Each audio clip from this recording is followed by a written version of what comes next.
It just so happened that I was sat in the sun with a book, and just as I was about to nod off, a little voice called out, "Excuse me, what is this for?" A small ant had crawled across the page of my book, and was now sat staring up at me. "What?" I said. "Excuse me," the ant said, "what is this for?" "What is what for?" I said.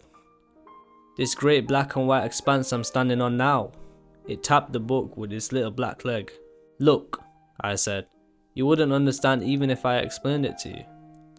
"That might be so," the ant said, "but though I am very small, I am also very curious.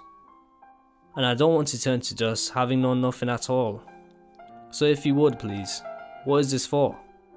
He stood upon his two back legs, eagerly awaiting my answer, and his antennae stood to attention most respectfully.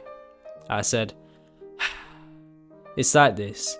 You're standing on a page, pages are made from trees, we put lots of them together and call it a book." "What's a book for then?" the ant said. "Well, it stores thoughts," I said.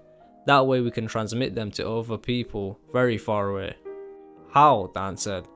"Now look, this isn't the time or place," I said, a little too firmly. The ant bowed its tiny head and its antennae wilted. I said softly, "Look, you see those little black squiggles, excuse me, to you very big black squiggles, about you on the page?" The ant nodded. "Those are words and numbers." "They don't look like words and numbers," the ant said. "They represent them," I said. The ant said, and thought about this a while. I said, "Do you understand?" The ant said, "Not really, you are right, it's beyond me. But though I'll never be as clever as you animals, at least I'm a little cleverer than I was a moment ago, so thank you for that." "You're welcome," I said. "Well, good luck on being a thing in the world," the ant said. "Good luck to you too," I said. The little ant made off on his way and disappeared into the grass. I read to the end of my page, but I could not forget the little ant.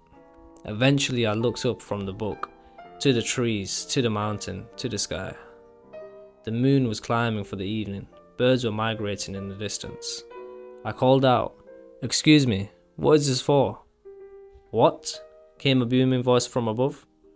"This great green and blue Sophia I'm standing on now." I patted the ground with my foot. "What is this all for?" "Look," the voice said, "you wouldn't understand even if I explained it to you." "That might be so," I shouted, "but though I am very small, I am also very curious, and I don't want to turn to dust having known nothing at all. So if you would please, what is this all for?" "It's like this.